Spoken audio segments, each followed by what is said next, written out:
Good morning, good morning, good morning. How is everybody doing on this Wednesday morning? I hope you all are having a great day. I hope you guys are having a great week.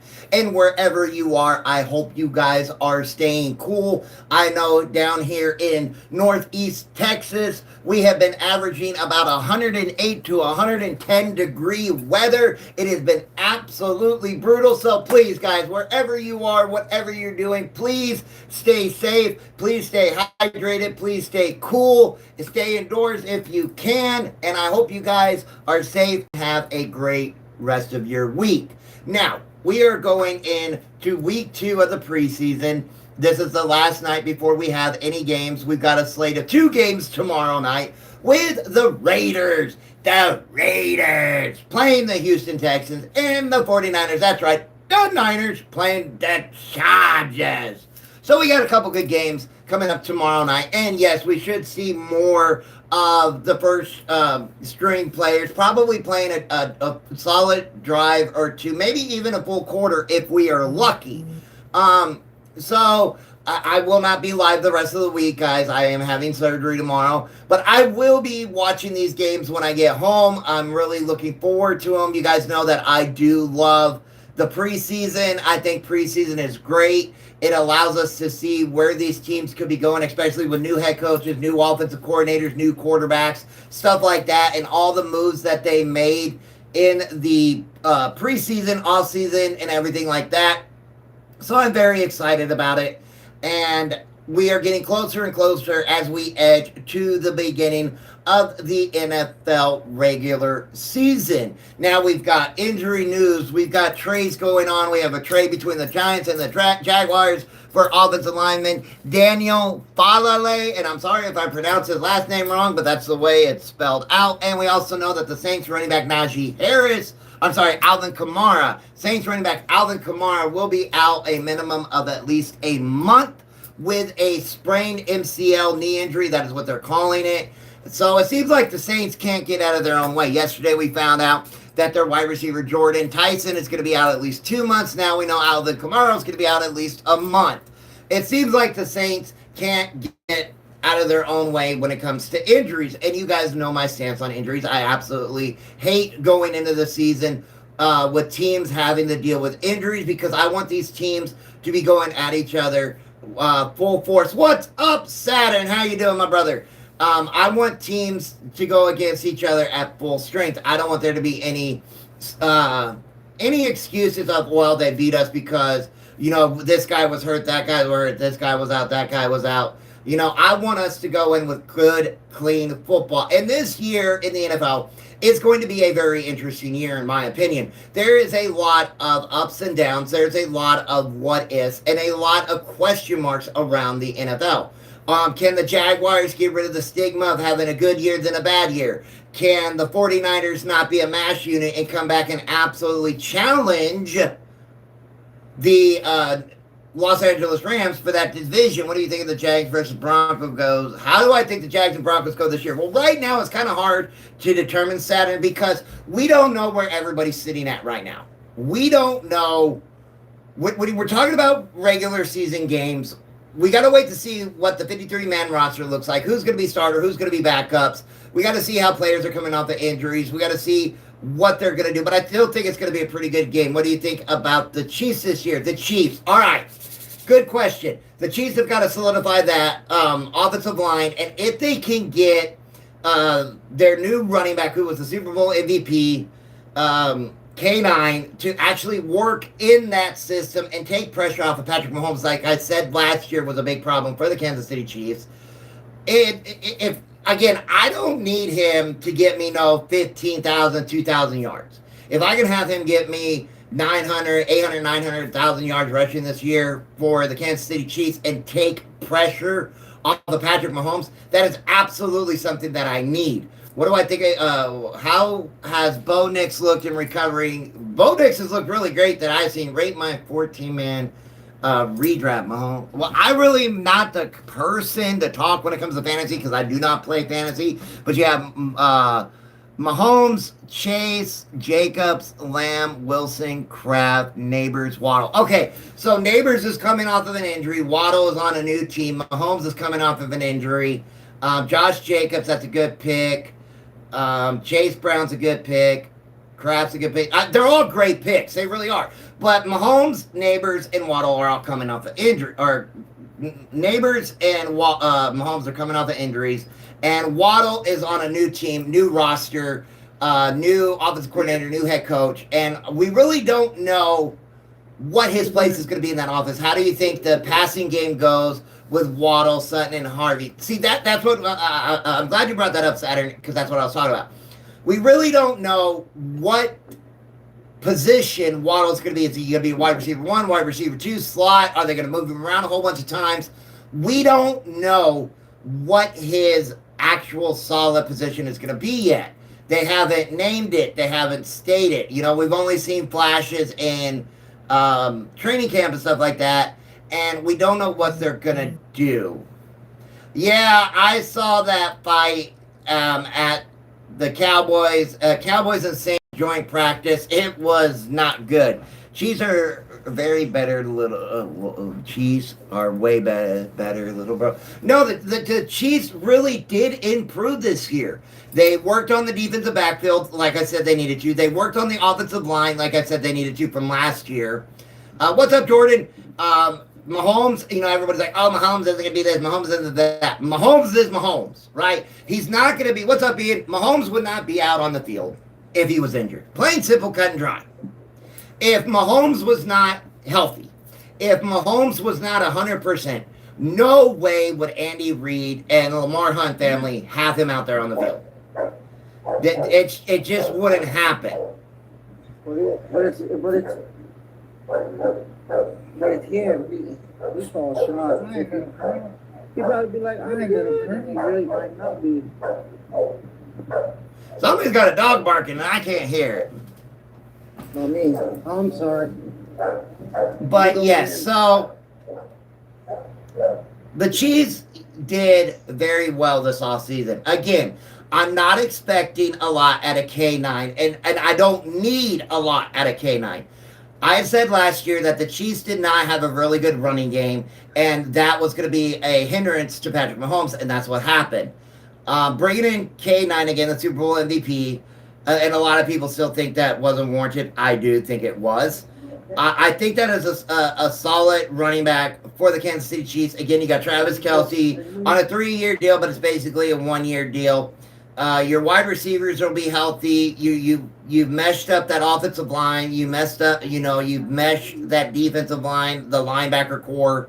It should be really interesting. So, it's going to be interesting on how these pieces fit with the Kansas City Chiefs this year. Are we going to get... Okay, so we got to think of Mahomes' injury. Not that it's going to hinder him. All right, let me make that perfectly clear. In my opinion, Mahomes' injury is not going to hinder him. But knowing that he is coming off of that kind of injury late in the year, bringing in a running back like K9, you're hoping, if you are a Chiefs fan, that having him can take pressure off of Mahomes. That's what you want. You want him to take pressure off of Mahomes. K9, if I could get an average of 3 yards per carry from K9, I'm looking great. I'm feeling great as a Kansas City Chiefs fan. Because you got to think, second down and 7, third down and 4, everything opens up for you. And that's why I say I don't need K9 to be, CJ2K, right? I don't need that. I just need him to be a solid running back that can really help my team, really take pressure off of my quarterback. So, and again, even though I'm a Broncos fan, for anybody new here, I am not biased. I look at the NFL as a whole. What's going on, Matthew? I look at the NFL as a whole, as I'm going to give my honest take on every team that you ask me about. I'm not going to come in with a biased opinion because I'm a Broncos fan. I will never do that for any team. I don't care if it's the Chargers, the Chiefs, or the Raiders. I'm going to give you my honest opinion. And yes, I do think the Kansas City Chiefs really helped themselves by reshuffling that offensive line because that was a very, very bad weak point for the Chiefs in 2025. And not having a running back game was really bad as well. I say the same thing about the Denver Broncos. We got to solidify our running game. We got to solidify our tight ends. Great, we got Waddle. But if we still don't have a tight end to help us out, we can't go into year 3 having one of the worst tight end rooms in the NFL. We can't have that. We've got to keep our running backs healthy as well. Trey McBride's got out. Trey McBride's hurt? I have not seen that yet. No, I said he's badass. Oh, no. Trey McBride, in my opinion, is the best tight end in the NFL. I absolutely love Trey McBride. I know a lot of people will disagree with me on that statement. I know Brock Bowers is very good, but he is young. I know Strange for the Jaguars is really good, but he's coming off of an injury as well. But the Colts tight end, what's his name? The rookie. Who is that? Let me pull it up real quick. I know who you're talking about. He's in his second year. Yeah, he's badass. Tyler Warren. Tyler Warren. I wanted the Broncos to get him so bad. Yeah, I'm a Chiefs fan, by the way. Ernest Johnson is a preseason game with a dog. Again, that's why I love preseason. You get to see these younger guys, right? You get to see year 2, year 3 guys out there. And that's why I brought up about not being a biased fan. And I see you're a Chiefs fan. And one of my dear friends through my streaming is a diehard Chiefs fan. His name is War Chant Nation. And, I will not be biased. I thrive and try not to be biased. And I don't care what team we talk about. And I get it, a lot of people want to dog the Cowboys, but I won't be a bias against the Cowboys either. I will give you my honest take of what these teams need to do to win their division, be number 1 in their conference, and try to make it to a Super Bowl. Good morning, Armchair. What's going on, Blake? How you doing, my brother?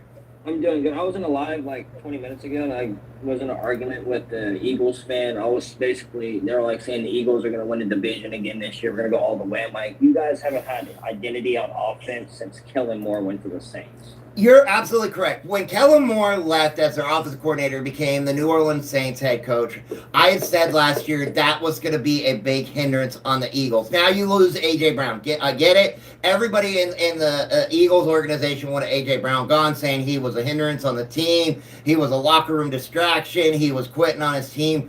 Cool. So you lose that excuse, right? A.J. Brown is gone. He is now with the New England Patriots. So if your offense falters and fails, you cannot use the excuse of, oh, well, it was because of A.J. Brown. You can't use that. The Eagles, the Eagles still need to find their identity from their Super Bowl run, right? Everybody's reaction, they said they were all, that's a mic drop there, Blake. That's a mic drop. My deal when it comes to that division, I still have the Cowboys winning it. That's what I was telling her. I still have the Dallas Cowboys winning that division because the Dallas Cowboys did a lot to help out their defense, which was ranked really bad last year, even though at one point in time in the season they had the number 1 offense, right? So, I think it's the Cowboys with Brian Schottenheimer, who really surprised me last year, and I was happy to be surprised with Brian Schottenheimer. D, I'm trying to bring you up, brother. I don't know what is going on. Hey, what's up, son? And yes, my son-in-law is in the chat. What's up, Armchair? Hey, what's up? But yeah, when I look at the Dallas Cowboys, I think they have a legitimate shot of winning that division. I don't think it's there for the Giants just yet. I'm not saying the Giants are going to be bad. Let me make that clear before I get the Giants hate. I'm not saying they're going to be bad. Hey, son, if you want up on the panel, please hit. I've been having problem bringing people up on the panel, so if you want up on here, Hunter, please hit that button, and I'll try to bring you up. Hey, guys, I'm also having problems getting out there. If you would please hit that like and share button, I would greatly appreciate it. I've been getting hit with unoriginal content for a while now, and I don't know why. I try to be as most original as I can. But when I look at the Giants, they're not there yet. I love Jackson Dart, but you got to get Jackson Dart out of his own way, right? You got to that, or if I'm Harbaugh, I'm telling Dart one of two things. You either change the way you play, or you're playing with a guardian cap. There is no middle ground. It's either you change the way you play and quit rushing in head first, or you're wearing a guardian cap. Plain, simple, cut and dry. You said that yesterday. That was a good take. Then they got Najee Harris yesterday. Again, I'm not expecting a lot out of Najee. I'm not. Najee Harris has not been good since he was with the Steelers, but you are bringing in a veteran running back. You still have Cam Scatterboom, my little Tasmanian devil, who, again, has to get out of his own way when it comes to injuries. So bringing in a veteran running back will help. Chargers center's out for the season, ACL. You have got to be... Now the Chargers can't get out of their own way. And see, I had said 2 weeks ago, and if y'all heard me on our Church Talk podcast, that the Chargers could win that division only if they stayed healthy. Are you going to read my stuff? Oh. That's an old comment. The Giants got Najee Harris because Tracy was suspended to block for Jackson Dart. Exactly. I'm not expecting a lot out of Najee, but I am bringing in veteran experience. And yes, Jackson Dart's got to get out of his own way. Hey, you get Neighbors back, Malik Neighbors back, but again, he's coming off of an injury, so it might be a slow roll of him coming back. You did just trade an offensive lineman to the Jacksonville Jaguars. I don't think it was such a big loss. I mean, you got a late day 2027 draft pick out of it. And his name is Daniel Falale. I think that's Falale, how you pronounce his name. I do like that move for the Jaguars, though. I really do. Because I also need offensive linemen to protect Sunshine. Right? I need help there. You know, it was the same thing I said with the Raiders. The Raiders, you know, you have a great running game. You have a horrible interior line. Absolutely horrible interior line. And so... they kind of worked on that as well. But the Chargers, if you are losing players already. Hey, Armchair, was that Falele they traded? Falele, yes. Daniel Falele. I thought that's horrible. How you pronounced it, his name.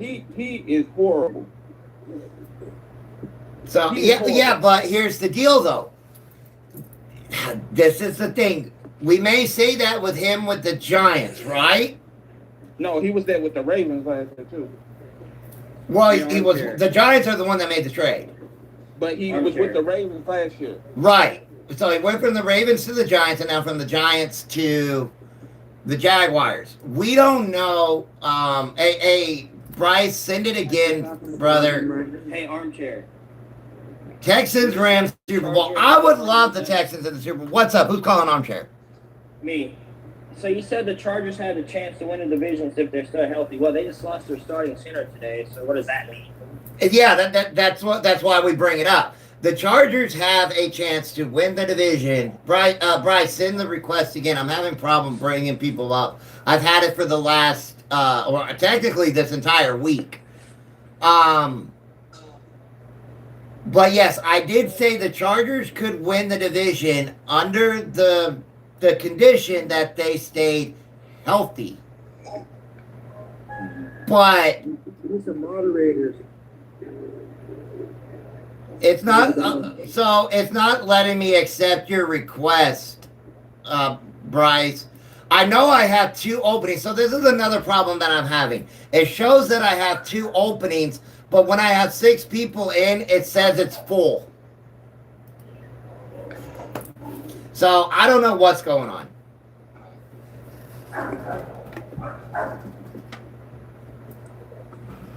Who are my sleeper teams to go to the Super Bowl in the AFC and NFC? Well, let's have a little bit of fun with this, because if we're going to go off of last year's stance of, well, the New England Patriots made it to the Super Bowl because they had the easiest schedule in the NFL, then we can claim the same thing for the Cleveland Browns, right? Because the Browns have the easiest schedule. But a sleeper team to go to the Super Bowl for me this year would be, I would say the Cowboys could be a sleeper team in the NFC, and the AFC sleeper team could be, yeah, I'm going to say the Texans. Now, that all depends on one thing when it comes to the Texans, and this is a very big thing. Can C.J. Stroud remember what jersey his wide receivers wear throughout the season? What are your thoughts on the whole Aaron Donald might be coming out of retirement? I actually like it. I have no problem with it. Aaron Donald has only been out, what, 2 years? The dude is in phenomenal shape. And again, Aaron Donald is not going to be an every down player. But when he's in there with Myles Garrett, it's going to cause a disruption on the offensive line because you can't double team them both. So,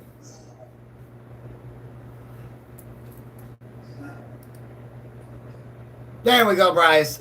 Something happened with the Cowboys and Saints yesterday. I don't really know the full details. I just know it was a nice little skirmish. It was interesting to see.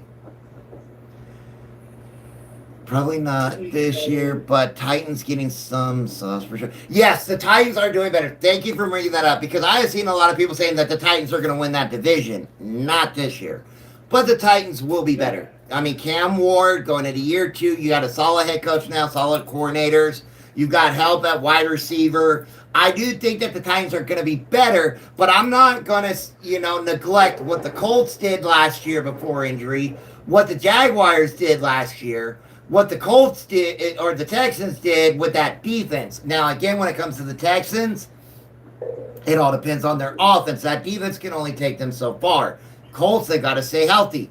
Now, you did go and sign wide receiver Keenan Allen to a 1-year deal. That should be a big help with Indiana Jones, Daniel Jones down there in Indianapolis.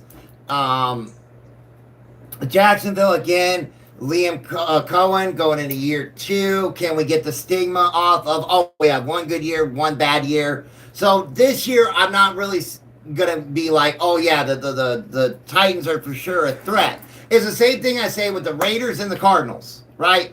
The Titans, Raiders, and Cardinals are not threats this year. Now, they can be disruptors. Let's make that perfectly clear. The Titans, the Raiders, and the Cardinals can all be disruptors in their divisions.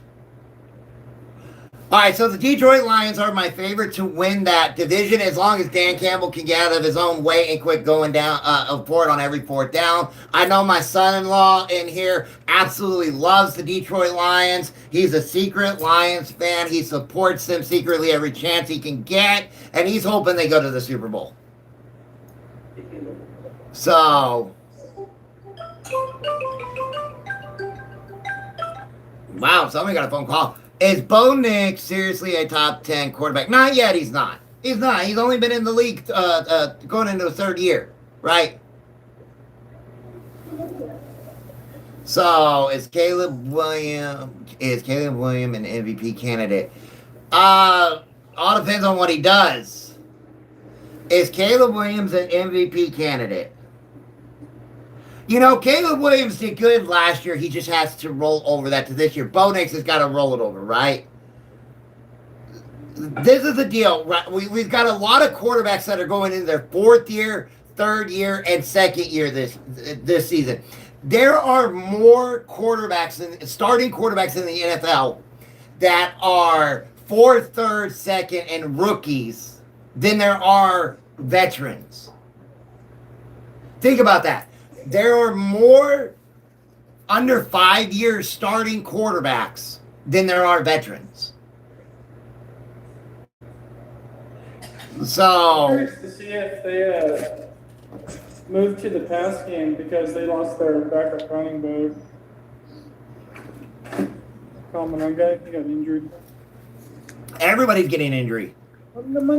How How do I think Bo Nix will do this year? Well, all I hope for is that now this really doesn't fall on the Bo Nix, but it will make his stats look better. Is if the Broncos will quit being in the top, parts of the NFL with drops. So having a solid, if J.K. Dobbins can stay healthy. We've got a solid running back 1, running back 2, and running back 3 in Denver finally. J.K. Dobbins has got to stay healthy. That little red laundry, that little yellow laundry we need to work on. Oh, you mean our buddy right here? This guy? Yeah, that guy. This guy right here, the bane of every NFL team, our little buddy. We got Coleman at running back.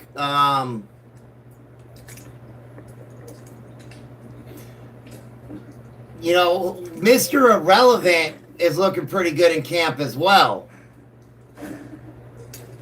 RJ Harvey going into year 2. Hey, Murdoch, is he good? Well, Murdoch is a linebacker. I'm talking about the running backs right now. No, I know. I'm just saying. But yes, I hear Murdoch is looking really, really good. Yeah, no, I know. So, again, that's why I saw a lot of Bronco fans are like, oh, we didn't get Von Miller. And I'm like, great, we didn't get Von Miller. I didn't want Von Miller. I did not want to waste a roster spot on a guy that's going to play 20% of the snaps. That's not how I would run my team. You're wasting a roster spot.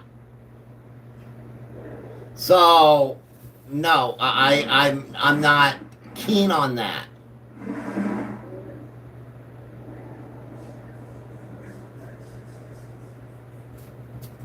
And, we're getting close to the roster breakdowns. We're getting close to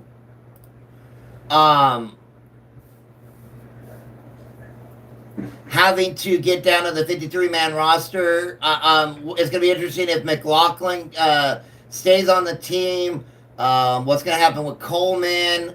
What's going to happen with Tyler Bidet? You got Cody Schrader. I see Bidet getting released, Schrader getting released, and I see us keeping JK, RJ, and Coleman. I think that is probably going to be our song. Now, with McLaughlin, he might be put on the practice squad. Yeah, then we keep McLaughlin on the practice squad, so we have 4 running backs on the depth chart. Yeah, Aaron Rodgers did say this was going to be his last year. It's going to be interesting to see if that is true.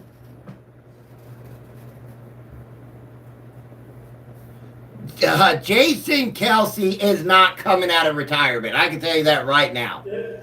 His wife will not allow that man to come out of retirement. And then number one, it wouldn't be because of financial reasons. That dude's making plenty of money doing everything that he's doing right now. So, which quarterback you see starting first this year?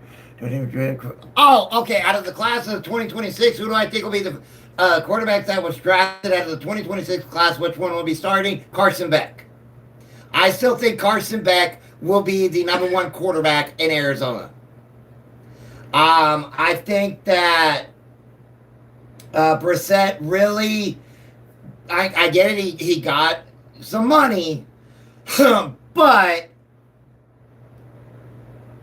he got some money, but he really did upset the team. And I really think that if Beck continues to shine throughout this week and next week, there is a legitimate shot Carson Beck could be named number 1. Haynes King, number 1, if he were to start, it would not be for the Carolina Panthers. Number 2, he's injured. I have heard Haynes King's got injured. Now, I heard this, but yet I have not seen anything official by the Carolina Panthers saying that, yes, Haynes King got injured. But Haynes King will not be the starter in Carolina because you are not benching your quarterback there. You're not benching Bryce Young. Mendoza will not be starting. They've already said Mendoza will not be starting. Um, Mr. Coles will be starting. They've already said they want Mendoza to sit. Now, how long Mendoza sits, that's up in the air. It could be 4 weeks, 6 weeks, 8 weeks. It could be the entire year. We don't know. But they have already stated that they want Mendoza to sit, which I have absolutely no problem with that. And that's nothing against Mendoza. You got a veteran quarterback there he can learn from. You got a rookie head coach there.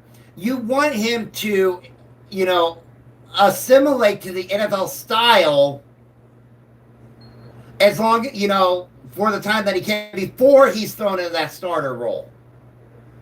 So I have no problem with Mendoza sitting. And knowing that if you are a Raiders fan, that you have the option of going with a veteran. I get it. He's had ankle injuries in the past. Kirk Cousins has. I love Kirk Cousins, Mr. Coles himself. But if I could get half the year or more with him and allow Mendoza to slowly build up to becoming the starter, as a Raiders fan, or if you are a Raiders fan, or even a Mendoza fan, you should feel good about that. I don't think Mendoza would thrive with that wide receiver core, though.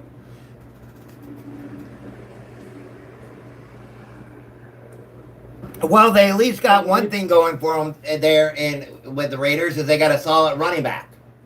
And let's not, I was about to say, don't forget Brock Bowers. Brock Bowers was dealing with injuries last year. Hopefully he can be healthier this year. And we all know that the tight end is a quarterback's best friend. We all know that. How do you feel about Joe Burrow being healthy? Think Bengals will make a run? Okay, that's two questions and two very good ones. Joe Burrow has to stay healthy or he's going to win comeback player of the year again. Number two, if the Bengals do not make it to the playoffs, good morning, Quest. If the Bengals do not make it to the playoffs, Zach Taylor's gone. Plain simple, come try. Zach Taylor will be gone. The Bengals have to win that division, and they are my division winners. They have to win that division, or Zach Taylor's gone. Yeah, J.C. Kelsey goes all over the NFL. Don't look at that as, oh, the Chiefs are going to get J.C. Kelsey as our starting center. No, his wife absolutely will not let him come out of retirement. So, yeah. Do we keep Stidham or trade? Why would we? Number one, who would we trade Stidham to? Number two, why would we trade Stidham? I don't get that. I mean, you want a solid backup. I don't understand why we would trade him. And number two, no, I like Rattler. I do, but why would I trade Stidham to the Saints for Rattler? That's not a move that the Saints would want to do either.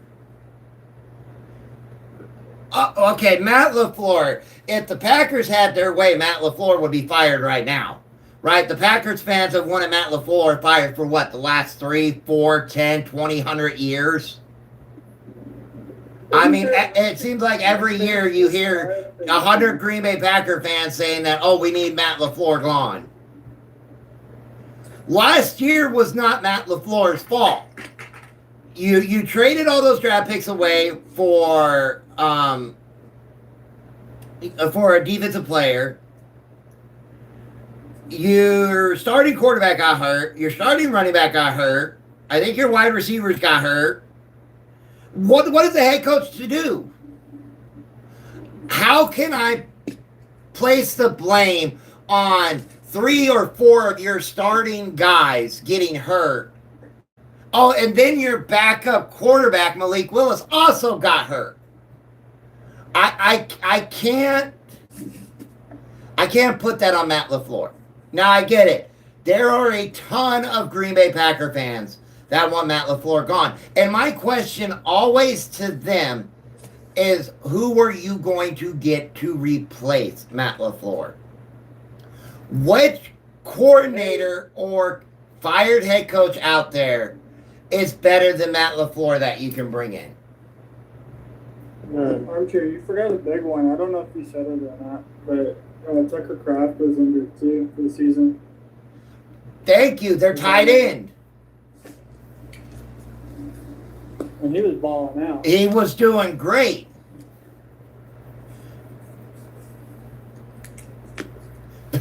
Somebody's calling you. Texan fan in the chat is causing you some strife there, Bryce. Yeah. It's like, okay, so in my opinion, next year, the number one head coach candidate will be Mike Tomlin, right? You won't have to trade for him. What's going on, guys? You won't have to trade for him because his contract will be up with the Pittsburgh Steelers. So he'll be a free agent head coach next year. Hey, Armchair, what head coaches that you see that are in the hot seat this year? Zach Taylor and Matt LaFleur, unfortunately. The guy down there in Tampa Bay, I always forget his name. Todd Bowles. Todd Bowles. I have a question. So if the Niners don't do good, do they get rid? What about what's his name? I have heard Kyle Shanahan could be on the hot seat, but I do not like that take at all. And your son-in-law just said Sean Payton. Yeah, because he likes to give me grief. Remember, guys, that is my son-in-law.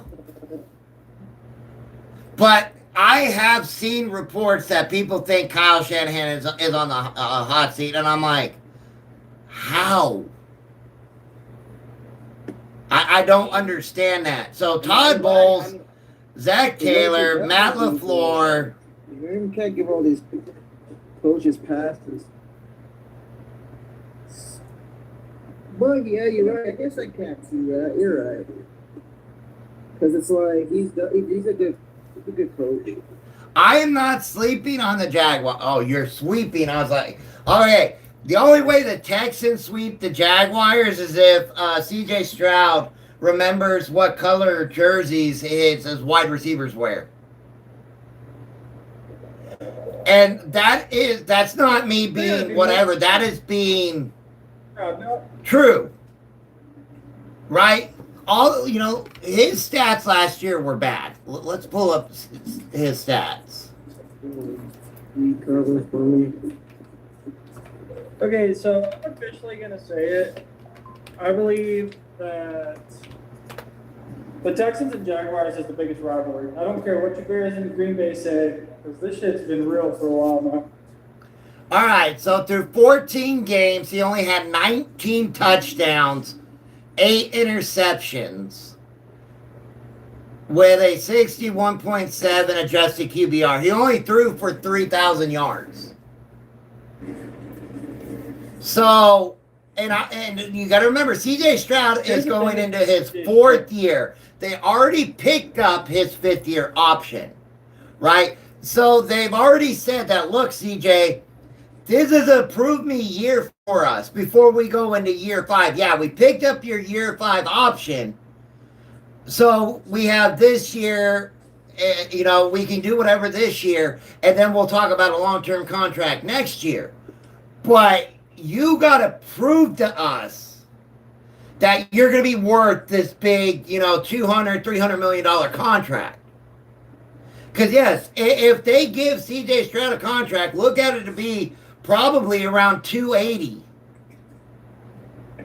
280 to 300 with maybe 200 guaranteed. Hey, Armchair, do me a favor. What's that? Can you look up his last 4 years of playing and tell me a common factor? For what? For C.J. Stroud. He hasn't been healthy all 4 years. That's a common factor. He's had massive turnover problems. Saints running back looks He's like had worse stats every single year Going to be out. since his rookie year. Hold on, let me look at this. I want to see more. Let me pull this up. You see Alvin Kamara, No, that's not. Saints running back, is going to be out. Alvin Kamara is going to be out a month. Yeah, he's going to be out. No one cares about Alvin Kamara though. The dude's old. He shouldn't even be playing anymore. All right, in the postseason, let's see here. Last year against the Steelers, he had one touchdown, one interception. Against the Patriots, he had one touchdown with 4 interceptions. Now, again, your postseason stat mark does not go against your regular season stat mark. Like your preseason stats don't go toward your regular season stats, and your postseason stats do not go to your regular season stats. So, think about it that way, right? And so you got to look at it that way. I get it. He had 5 interceptions in the postseason, but his postseason stats don't go towards his regular season stats. But again, for the Texans to sit down and say, hey, we're going to sign you at the end of this year to a massive 6-year, $300 million contract, you got to prove to us that you're that. Now, on the opposite side, Baker Mayfield is a free agent at the end of the year. Baker Mayfield has not got a long-term contract with or hasn't got a new long-term contract with the Tampa Bay Buccaneers. He's a free agent at the end of the year. From what I'm hearing, the Buccaneers are kind of waiting to see how this season goes before they go into a more in-depth talks with Baker Mayfield for a contract. But there's going to be other quarterbacks out there that could be available. Also, next year's draft is going to be insane when it comes to quarterbacks, right? It's going to be absolutely bonkers when it comes to quarterbacks. So you have that as well. And so you can look at the free agency market and you can look at the draft. Now, do the Texans want to restart their quarterback clock again? That is a possibility. It's a very interesting year for Bryce Young and CJ Stroud, because you got to remember, both of those quarterbacks are going into year 4. Jaden Daniels, Bo Nix, JJ McCarthy, Michael Penix, Caleb Williams are all going into year 3. You got Cam Ward, Tyler Shuck, Jackson Dart going into year 2, and then Beck, Mendoza going into their rookie year, right? So those are big name quarterbacks, and that's how it breaks down. And, a lot of teams are not going to go out there and throw around Josh Allen, Patrick Mahomes money on a quarterback, especially when the draft classes are getting better with quarterbacks. And on top of that, my take is this is the last year for, hold on, what's his name? Matthew Stafford. No, Matthew Stafford's on a 3-year deal. The only way this will be Matthew Stafford's last year is if they win a Super Bowl. This is the last year for Lamar Jackson in Baltimore. I believe this is Lamar's last shot. If he does not turn anything around, they're not going to extend him, and they're going to release him. He is due $84 million next year.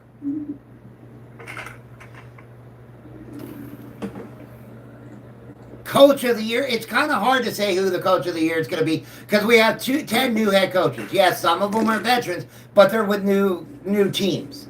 You also have coordinators that have never been head coaches. So trying to name a coach of the year is trying to name our NFL MVP before the season even started. It's hard to say who that could be.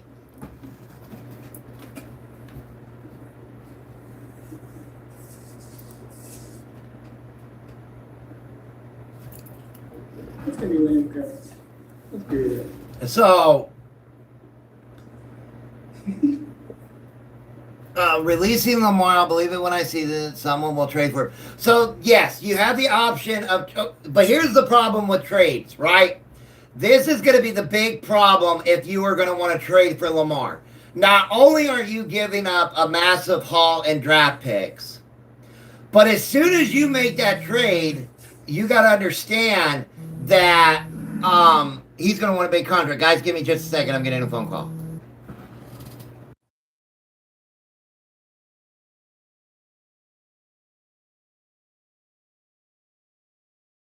Are going to be a lot better, though. Oh, I do too. I 100% do too. But going back to the Lamar trade deal. And sorry for getting the phone call. If you're going to trade for Lamar, you've got to understand that with that trade, you're losing a lot of draft capital. And on top of that, bringing him in, he's going to want a massive contract. Now, here's the catch is if you wait for him to be released, okay? If you wait for the Ravens to release Lamar, you got to understand that the Ravens will still owe Lamar next year.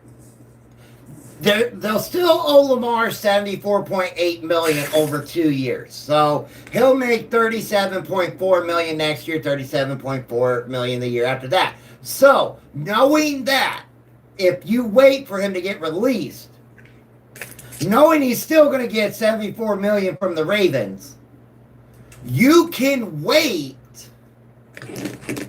for him to be released, sign him on a veteran minimum because he's still getting his money from the Ravens. Give it a year, see how it works out, then start contract talks. So if you're a general manager, I get it. The hot take is let's jump on a trade, let's bring in Lamar. But by bringing him in, you're going to owe him all that money. You're going to owe him $74 million, and he's going to want a big contract after the trade is done.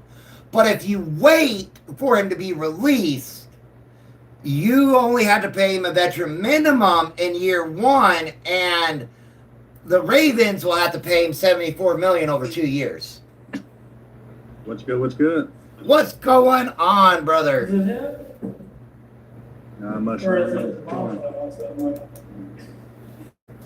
Now, yes, by waiting to see if he gets released, you'll be in a bid war, or you could possibly lose out on the trade. But if you lose out on the trade, you get to keep all your draft picks, right? So as a general manager, you have to sit there and you have to weigh your options.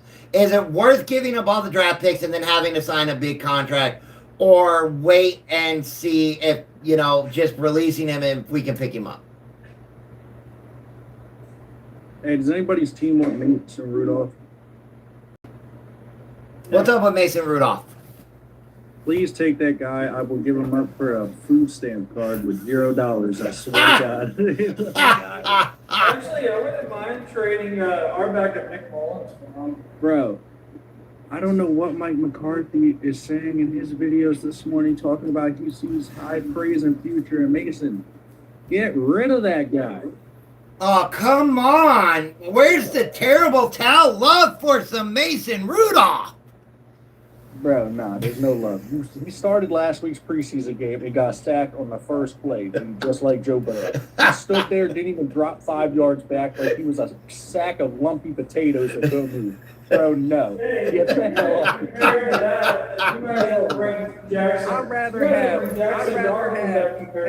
I'd rather have a 65-year-old Aaron Rodgers that's legal with a cane in one hand and football in another than Mason.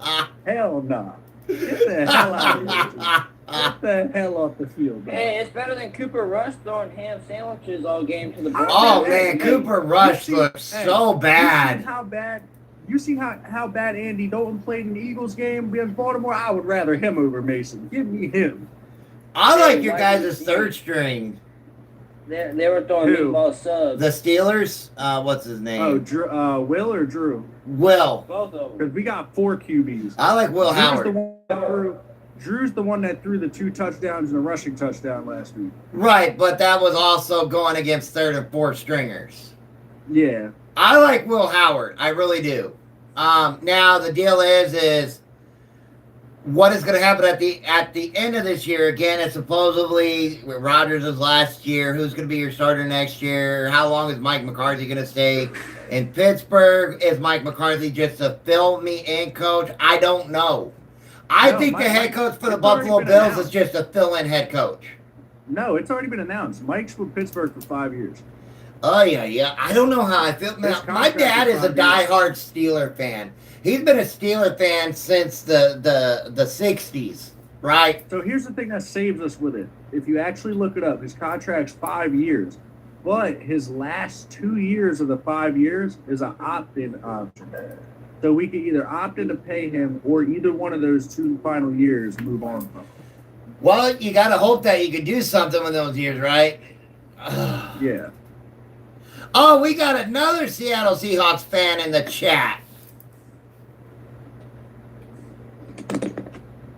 Well, so is my son-in-law. Hey, but I'm not gonna lie.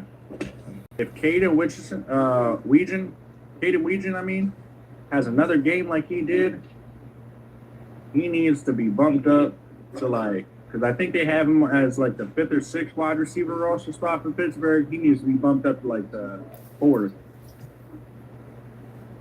And there's my restricted. I was waiting for it. Wow, at least today's it was 51 minutes in and not 10. Getting that restriction for unoriginal content. Hey, Drip, how you been, brother? Hey, I ain't gonna lie.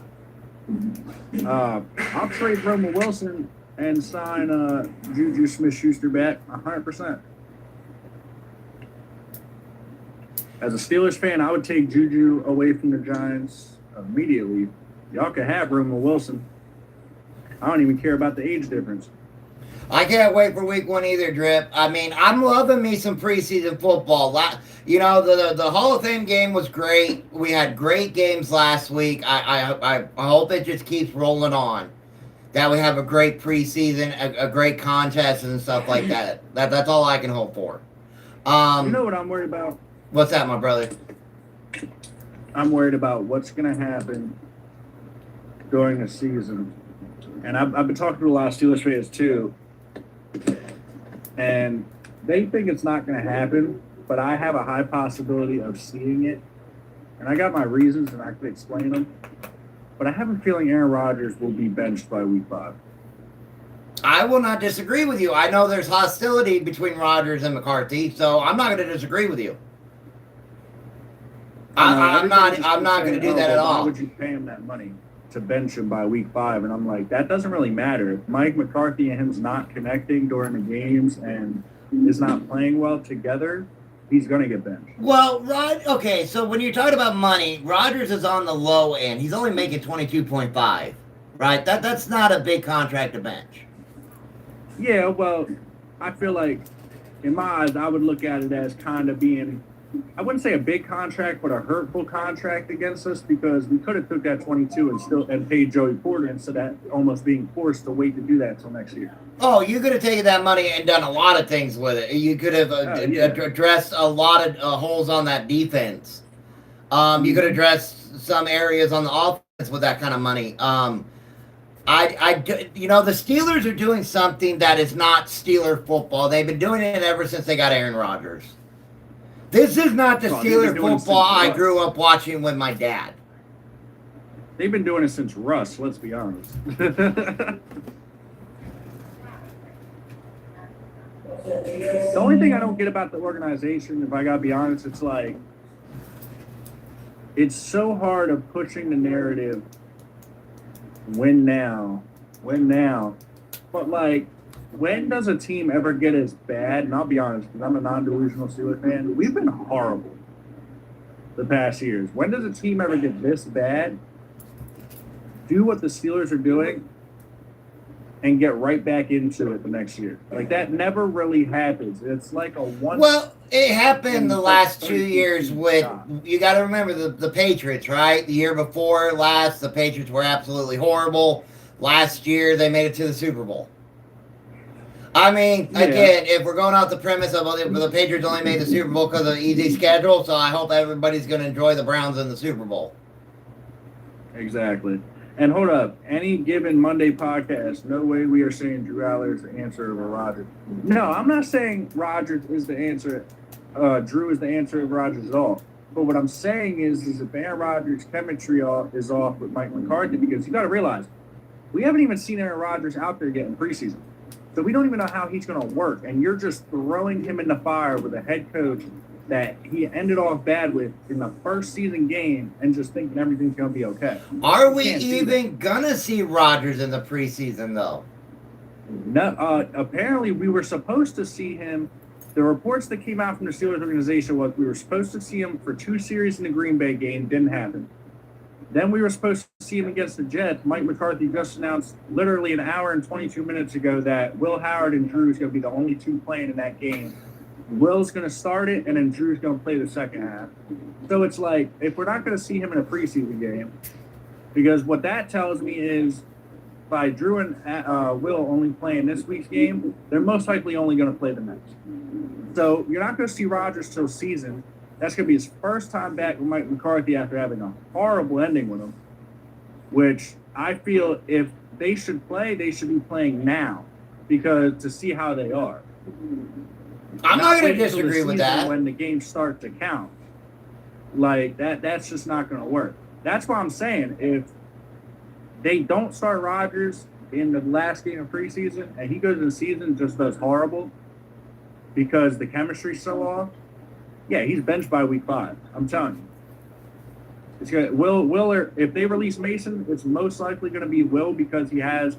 Even though he hasn't played an actual season NFL game, technically by years in the league, he has more over Drew.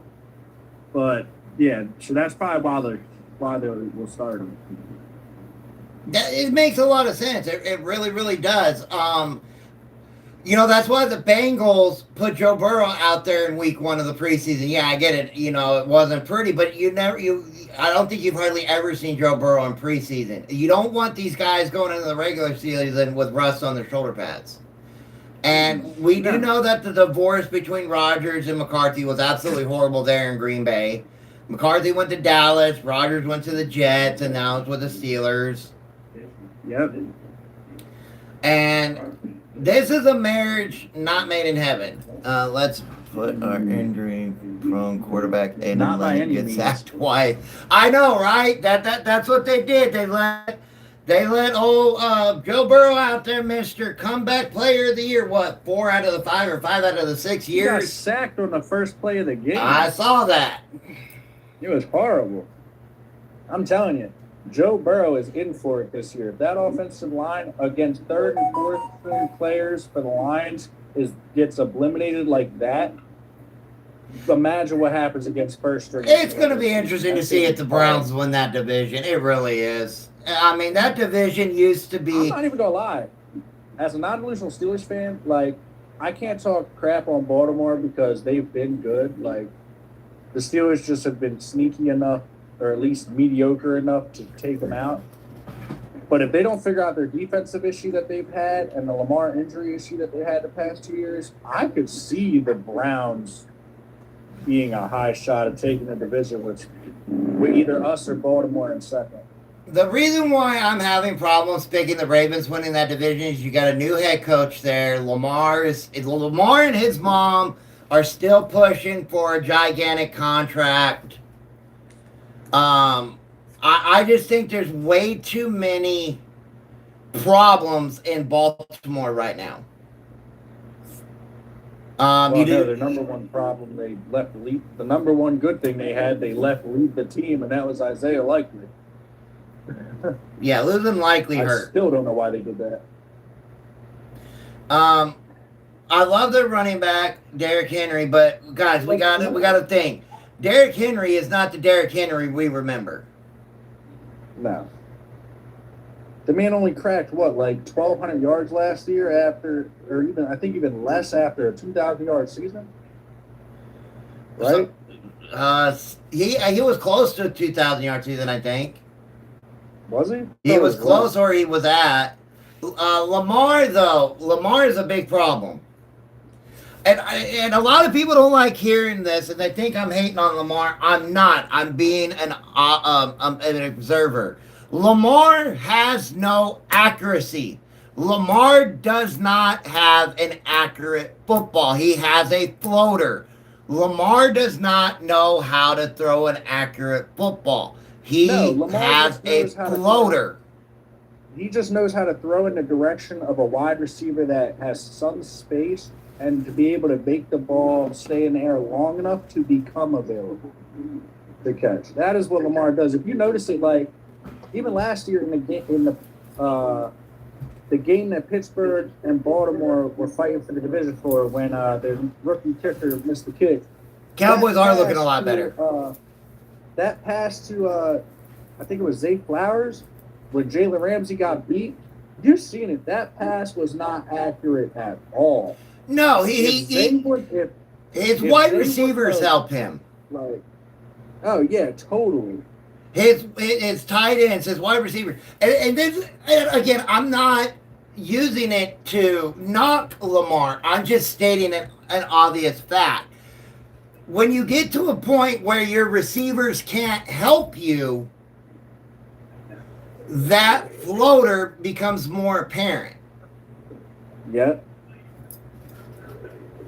So it's true though, because you notice it in his passes. Like, I don't know. I've always said QBs know how to do it, even though people are like, "Oh, it's just them throwing the ball naturally." Like, I've always thought, if you see it in a lot of games and stuff where QBs throw a ball a certain way, and it looks like it kind of gives it more airtime in the air because it floats longer. So the wide receivers have a little more time to get to it. That's what I think Lamar does a lot of the time. Like, he's able to throw a ball a certain way just to float it so that his wide receiver has enough time and speed to get to it. And okay, so when I say that Lamar has a floater, that's not a knock. All right, I'm just saying that if the wide receiver if the wide receivers can't help him, then it's going to be more apparent. Because I always go back to Billy Gilmore for the Washington Redskins. Billy Gilmore was an absolutely horrible quarterback.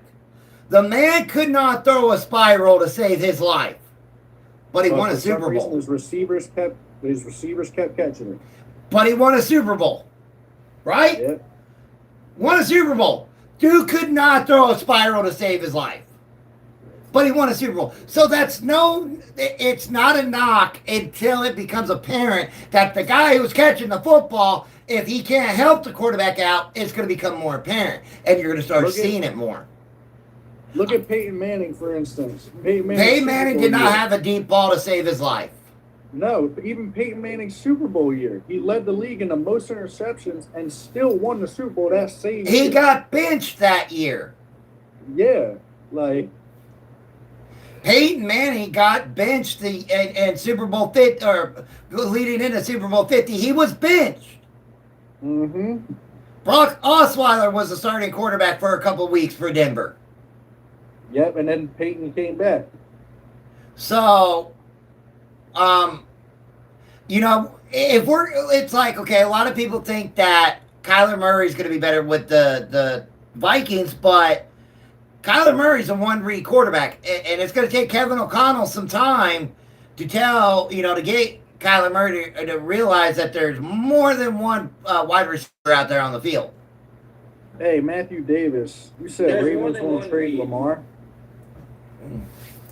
It's actually been already spoken out by Baltimore's head coach in multiple interviews that he will be willing to trade Lamar, but he wants nothing less than 3 first-round picks and a 1 second-round pick. Yep, he wants 3 number ones and a number 2.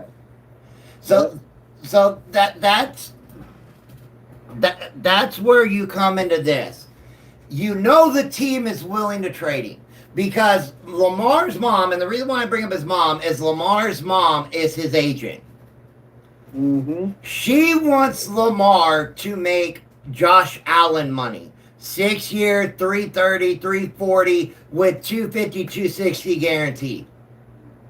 Which he's not realistically worth that, let's just be honest. Well, neither was Josh Allen. But Yeah, and even Dak's But- not even worth the money he's getting. you're not going to pay that kind of money to a guy like Lamar, who is injury prone as of lately, who has lost a step on his scrambling ability, and is not that accurate. Okay, let's just make that clear. Everybody wants to dog Josh Allen, and it's rightfully so, because it's every year. This is the Bills year. This is the year for the Bills. The year for the Bills. The year for the Bills. I get it. People get tired of it, but everybody dogs Allen by saying, "Well, he's never been to the Super Bowl. He's never won an AFC Championship game. Neither has Lamar." Not only that, let's be real. The difference between Josh Allen and Lamar is, yeah, Lamar carries Baltimore, but not as much as Josh carries the Bills. Let's be real. That man puts the legit whole Bills team on his back. You're 100% correct, because it seems like every time the Bills get a wide receiver, what do they do with him? Nothing. He literally. Do you realize every wide receiver that the Bills have got, even the last year Stephon Diggs was on the Bills, their second string wide receivers, third, not a single one of them had over 500 yards. Not one. Since the last year Stephon Diggs was there. That is horrible. That shows that, like, your quarterback either does not trust your wide receivers to catch the ball or to pass to them, or he feels that the offensive weapons is not strong enough to get the ball to them to score. He just wants to scramble. He runs the ball. But wait a minute, Hunter. Isn't Lamar supposed to be the leader of that team? If we're going to blame the Bills not making it to a bowl on Allen, we can't have a double standard. We can't. And that's a problem I have in the NFL. There's always this double standard. Well, Lamar's never had a defense to help him get to the Super Bowl. Neither has Allen. Do people forget that the year the Bengals won the Super Bowl, went to the Super Bowl and made it to the Super Bowl, they didn't win. Let me retract that. They had I think they were 27th ranked defense. They were like third or fourth last in league defense and went to the Super Bowl. Like, we all know one thing. We all know one thing. Defense wins championships. Look at last year's Seattle Seahawks. They absolutely shut down the New England Patriots through 3 quarters, only had 88 yards, right? Look at the year before that with the Philadelphia Eagles against the Kansas City Chiefs. They absolutely decimated the Chiefs, so much so that the Eagles were pulling their starters out of a Super Bowl. Okay, tell me when's the last time you hear of a coach pulling starters out of a Super Bowl? But you can't, because if we rely wholly on the defense, then the Texans should have won the Super Bowl last year, because they had an absolutely dominant defense. But their offense did nothing. I just looked it up. The last time a team pulled any starter from any position on the team in a Super Bowl, besides for injury or any other medical issues, was 1999. That's crazy. And do we remember who was in that Super Bowl? Because I do. It was the Denver Broncos and the Atlanta Falcons. Yep, and it was the Atlanta Falcons. The Atlanta Falcons were getting stomped. Mm-hmm. They pulled their starters out because they were losing so bad. That's my favorite. So, That's again, having your dominant defense can only do so much. Yes, they can cover a lot of negativity on the offense, but you still got to get offensive performance out of them, right? Because how many times have the Bengals had a solid defense but a crappy offense? Hold on. I can assure you Allen's defense has forced more turnovers in playoffs than the Ravens. Yes, 100%. But here's the difference, though. I'm pretty sure even Arm can agree with it. If you put, even though it's never going to happen because they're both in the same division, if you put Baltimore against the Ravens in the Super Bowl, 9 times out of 10, the Bills are walking out of there with the belt. Sorry, that's just facts. Because Hunter, please, for the love of all of humanity, come up on the panel. Like, Josh knows how to carry his team in big and big time games that mean something. Yes, he hasn't had a lot of success in the postseason, but in the regular What's going season, on, Austin? Stuff, he knows how to carry his team, and he could damn well carry the team by himself. He showed it last year. Well, I wouldn't say last year because they had Dylan Cook with a lot of yards and stuff like that. But the year before, when they didn't have Stephon, he carried that team. Last year, What? when they played the Ravens the very first week, and they were Yeah, down, he carried that team. Came back and won it. Yeah, Josh Allen had over, I think he had what, like 90. I've had a yards lot and of things 200 going on in my rushing life, yards. Austin, and not a lot of good. Like that man, 9 times out of 10, I'm pretty sure everybody on this panel, whether you like them or don't, if you put Baltimore's defense and their team how they are against the Bills team how they are now, the Bills walk out of that Super Bowl 9 times out of 10 times. 100%. Especially because he really doesn't have any weapons to throw to, or he didn't. Well, even if you Yeah. put Josh, let's say you take 2000, what was it? When was the year Stephon left? 23? Right? I Am think. mistaken? Because his 24, he didn't get Dylan Cook until the 25 season, right? James Cook? Yeah. James didn't come in until the 25 season, right? Not last season, the season going into 2025. If I'm not mistaken.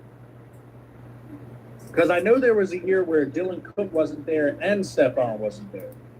If I'm not mistaken. James Cook? Yeah. What's James up, Cook. Snaps? I think it was What's 2023 going into 24. Because, yeah, that year, Josh was the leading rusher for his whole team. Like, Yeah, but all right. Mahomes. Josh Allen does run more than he should. Now I do get it. Every time the Bills get a good wide receiver, they end up trading him. well, that's what I mean. Like, Josh Allen can carry. I'm not saying Josh should run the ball as much as he does or anything, but I'm saying, like, that man has the capabilities to not have weapons and carry a offense himself. Yeah, I can see that. You're right. Like, he does. Like, that 2023 year, how many games did they win? He didn't have a wide receiver one and or a running back, and still was. Now I'm not gonna put the season opening loss between the Ravens and the Bills on Lamar. That loss No, was that not was on on Lamar. That loss was on the head coach and Derrick Henry. 100%. They had that game. I remember watching that game, and I'm like, what is going on here with the Ravens? Hey, actually, I think defense had a big part in that too, because the defense got 2 fumbles and couldn't recover. Defense played a part in that because you forced who was it? Both fumbles went on their the Bills' second string running back. Who was that? James Cook. Who did they have? He had 2 fumbles. Let me look. The Baltimore defense couldn't get it.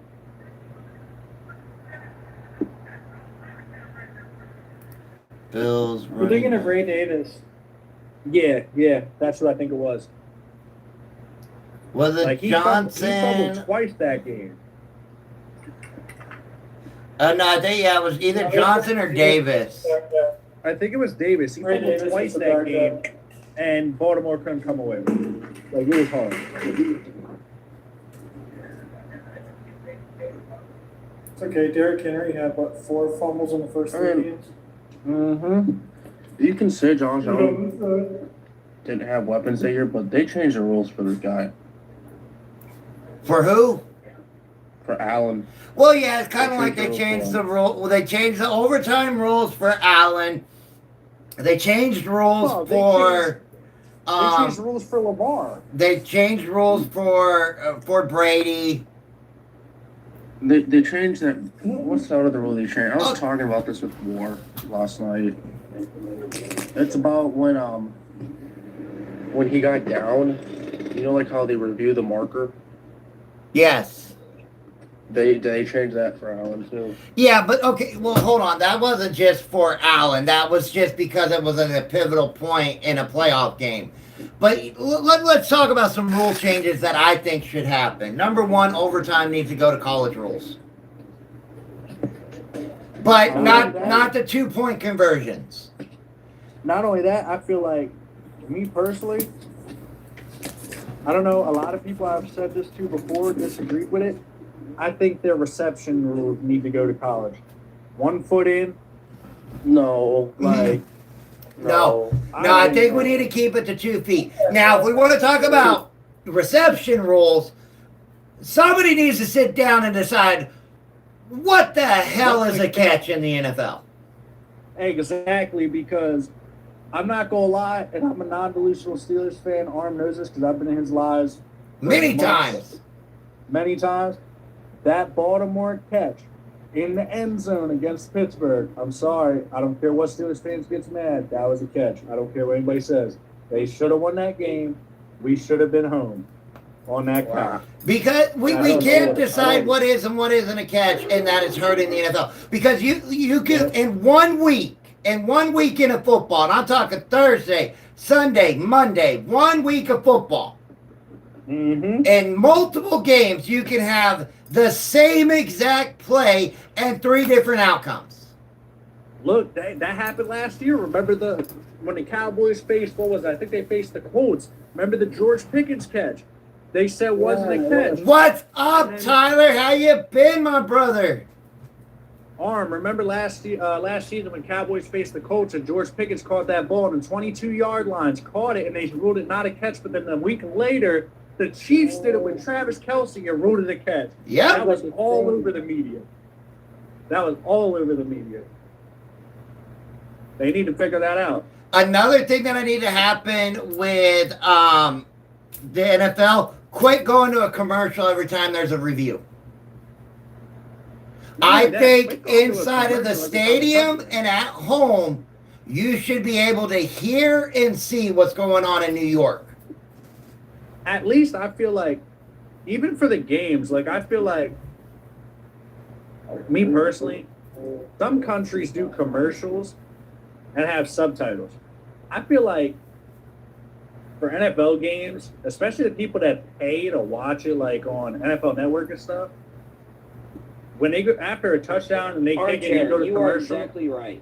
I feel like they should play the commercial and play it with subtitles and have it muted and have the game audio in the back. Because you know how NFL games, when they go to commercial, they still play.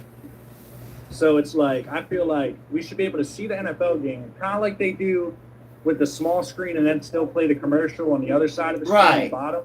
I feel like they should do that with subtitles and mute the commercial and have people read the subtitles for the commercials and listen to the game audio. Because I hate how they mute the game audio and just play the commercial. I hate that. But yeah, that got to be clean. That is one thing I think that needs to happen. They need to do what the UFL does. You get to hear what's going on in the booth in New York.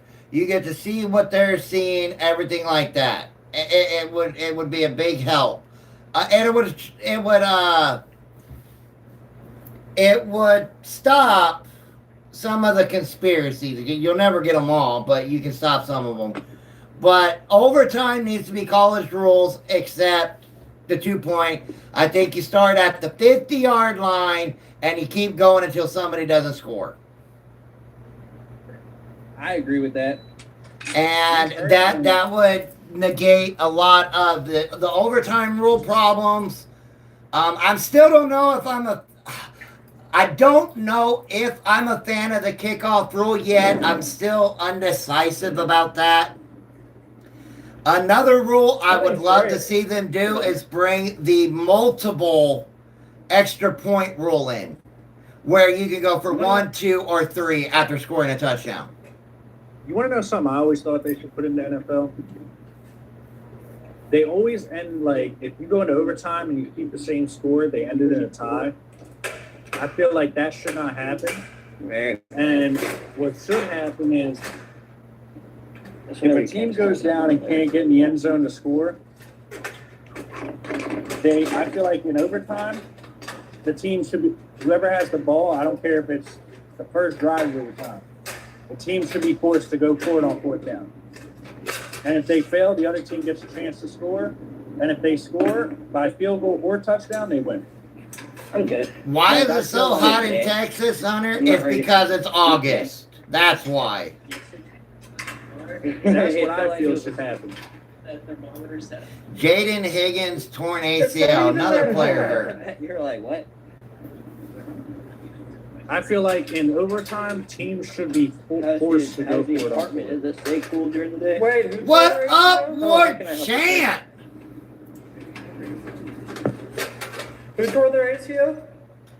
Jaden Higgins. Oh, for the Hey, Texans. I'm letting you know, too. Oh no. If Jackson Dart keeps playing the way he is, that means He's not going to be in the NFL that long. Information right now, but I can't get he's this in going the to be right out of the direction. NFL See if this they're maybe season. being Because that blow interested. he I can't give you. took from that Vikings player, I guess it's gonna be close. Nasty. Sorry, sir. But I can't give you this business card. sounds good. Oh boy. That Vikings player You're welcome, sir. knocked the hell out of him. He's going to be out of the NFL. That's why. That's why I was saying earlier before you came on that if I'm Harbaugh, I'm giving Dart 2 options: change the way you play, or you're wearing a Guardian cap. Those are your only 2 options. I don't even think that because the Guardian cap ain't going to save those body hits. No, it's not going to Save save the the head. body hits, but it's going to save the head. Because realistically, he didn't even hit his head when he got hit by that Vikings player. That was all chest and stomach, and that knocked him clear as day. I like Like, I Jackson feel Dart like- a lot. I do. I worry about the way he plays, but I am a big fan of Jackson Dart. I'm interested to see how Tyler Shuck does this year, having a full offseason as a starter with Kellen Moore. You know, again, I want these young quarterbacks to succeed because they are the future of the NFL. And I want them to do good. I really do. I want them to be better, and it makes the league better, right? It makes football better. Okay. 100%. So, but rule changes, there are rule changes that need to be changed.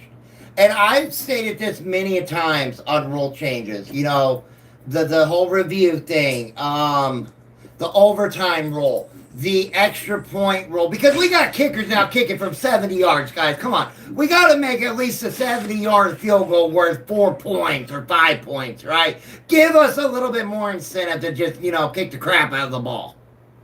Can I ask a question? I don't like the overtime rules change. I still don't like that. That's Yeah, I don't either. That's why I want the overtime rules to look like college, but without the 2-point conversion. What is it? What do you do in college?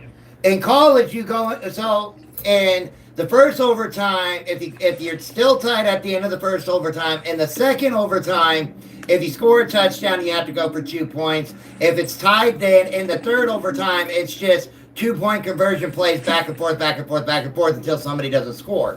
What I'm talking about that needs to be done that goes along with the college is both team gets the ball at the 50-yard line.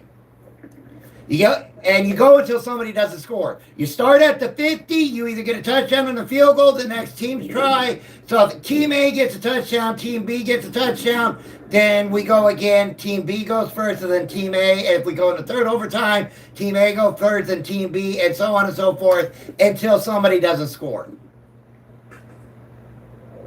It would alleviate the ties, which are a absolute drain on the season. and it would alleviate, well, we didn't get the ball. So, but guys, I'm going to be ending my live a little bit short today. I've got a lot of stuff I have to do before my surgery tomorrow. So, I'm going to be ending it here in about 6 minutes. I just wanted to give you guys a heads up. But what are your guys' what are your guys' hopes and what do you want to see in week 2 of the preseason? It's another dub. I want to see how Bo Nix and the Broncos actually look on the field. That's what I want to see. I want to see Jalen Waddle and Bo Nix connections. I really like. Thank you, brother. When Cortland Sutton snagged the one-handed ball like that, I like seeing that. That means they actually worked on their catching. If they're snagging one-handed grab, that means they actually took their catching seriously this offseason. I'm pretty sure So they I do that expect every us to not offseason. be in the Right. top of the league in drops. What do you got, Snaps? What do you want to see this week of preseason football? I just want to see. I just want to see everyone healthy. Yeah, that's a big one. Right? To be honest, I just want to see Andy Borgalis be more consistent, and then I would like to see the rookies improve. More Ty Simpson. I like that one. Because for me, I don't care win or lose in preseason. Yeah, because it doesn't matter. I think the Rams will play more Ty Simpson. I'm pretty sure. I mean, you don't want to risk anything with Matthew Stafford getting hurt, so we might see more Ty Simpson. I still have a feeling Ty Simpson could be the future for the Rams. I believe that because Ty Simpson's put into an amazing situation. Yeah, what was his stats? I think I wrote it down. I'm sorry, but it doesn't get much easier playing for the LA Rams. Yeah, he was 21 of 25, 190 yards, and 2 touchdowns. He's in an amazing situation. Yeah, because Sean McVay is one of the best, if not the best, quarterback head coach in the NFL. Well, you also have a top 5 O-line, Mm-hmm. top 3 wide receiver in the game, and then you have a Hall of Famer right across from him, Devontae Adams. You got a pretty good defense, Myles Garrett. You might be getting Aaron Yeah. Donald back. I mean, Kyron Williams is extremely good, and Blake Corum's the best backup in the league. That's why a lot of people think that this is the Rams are going to the Super Bowl this year. I won't mind the Rams going to the Super Bowl. I really want it. Where is it at this? That's right. It's in LA. LA. So they would be hosting the Super Bowl again. Here's my thing, though. How many times does the paper champs win a Super Bowl? Not a lot. Not a lot.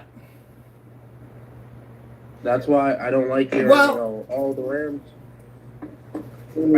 I don't like how people just say the Rams win the Super Bowl automatically when we don't know what's going to happen if they get injured or something wrong will happen. Absolutely. Thank you, Matthew. Another thing, when we look at the Seahawks, we're going to have to see how the Seahawks do losing K9, losing your offensive coordinator, losing your defensive coordinator. I'm not saying that they're going to completely drop off. I'm not. Also, we got to see Sam Darnold just got that huge contract. You know, can he prove it? Yeah, you won a Super Bowl. Now let's roll it over. They're going to have the biggest Super Bowl hangover. Okay. I can see it. Armchair, here's what I want to see in the preseason this week. I want to see coaches making smarter decisions on what players they're playing. We've had way too many injuries for starting players. We won't Amen, have anyone brother. to play this season. Amen. Because you know those third string and then second string, they're playing their hearts out. They They're trying to absolutely make the are. team, while the starters, They're trying to get a the roster starters are spot. kind of just sitting out. Yeah, they're exactly. trying to make that 53 or that 16. But all right, guys, I'm gonna call it a day. Again, I got a lot of stuff to do. Well, okay. I appreciate it. All right, so I will not be on tomorrow. I will not be on Friday. I'm gonna do everything I can to be on Monday. And I will be watching this weekend's games. I don't know what we're doing on Turf Talk on Tuesday yet. Thank you all for who came in and joined Turf Talk. We had a great time last night. Please help me push our podcast channel out called Turf Talk. Right now, War Chant Kingdom is the one who is hosting. So if you wouldn't mind, and if you are not, please go to War Chant Kingdom's page and follow him. And you'll know when we go live on Tuesday nights. Guys, thank you so much for hanging out with me today. I will keep you updated tomorrow and through the week, the rest of the week on how my surgery went, or I will have my wife give updates.